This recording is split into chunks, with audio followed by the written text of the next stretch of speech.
at the beginning of the show, we talked a little bit about disconnecting from your phone. There are some restaurants and bars that are banning phones from the space.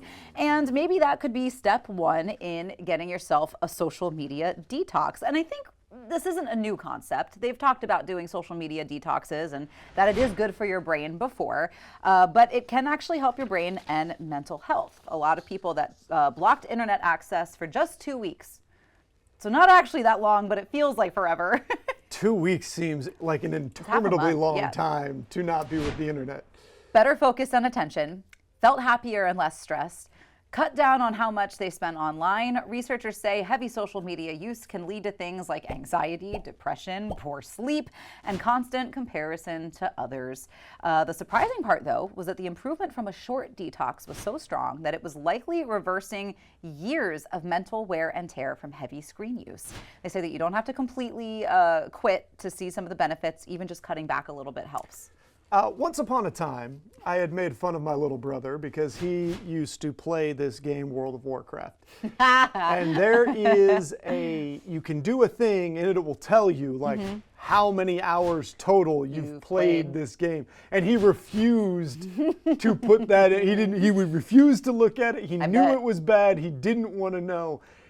And that's kind of where I'm at with my phone. Like, I know I'm on my phone. Your screen time is high. Way too much. You quickly disabled seeing your screen time Oh my hours. God. You said, like, I am on there way too much. Between being on it a lot for what we do here at work and my news stuff, but then, getting home and still being on it. That's the troublesome part. The part that gets a little tricky. I'm going to walk in one day and it's going to be you and our photogs, Jeff and Brandon and Kendall, and you're all going to be going, guys, this is how you make me feel when you're on your phone and you're not talking to me. And it's going to be an intervention to get me off my phone.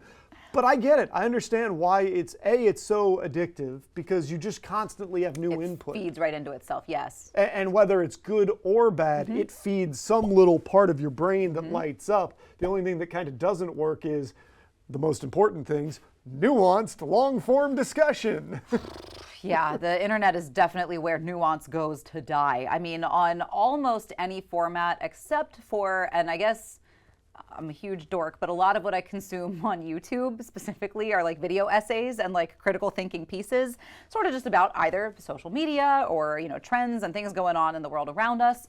But in that longer format, it feels like a lot more critical thinking is being done. A lot more concepts are being broken down and dissected, whereas you cannot have a nuanced conversation in a comment section anywhere online, and especially TikTok. I mean, and I find myself scrolling through, like, I'll skip good content because you just, like, it didn't hit right in the first 2 seconds. They gotta grab you immediately. And sometimes I will be like, hold on, wait, that seemed cool, go back. But, like, I have found that even just limiting your access to your phone has helped tremendously. When I get home now, I think I use my phone more at work than I do at home. Like, I go home, I put my phone on the charger, and I don't want it within reach of me. And that way, like, I have to physically get up to check it. That makes a big difference. It makes a huge difference. You just have to physically put it out of range. I think it's interesting, though, and I think it's counterintuitive, because you go through your phone, you're getting those quick hits, TikTok. If it doesn't grab you right away, you're moving on. And then you want Twitter, to be satisfied whatever. too, so you keep and yet scrolling. At the same time,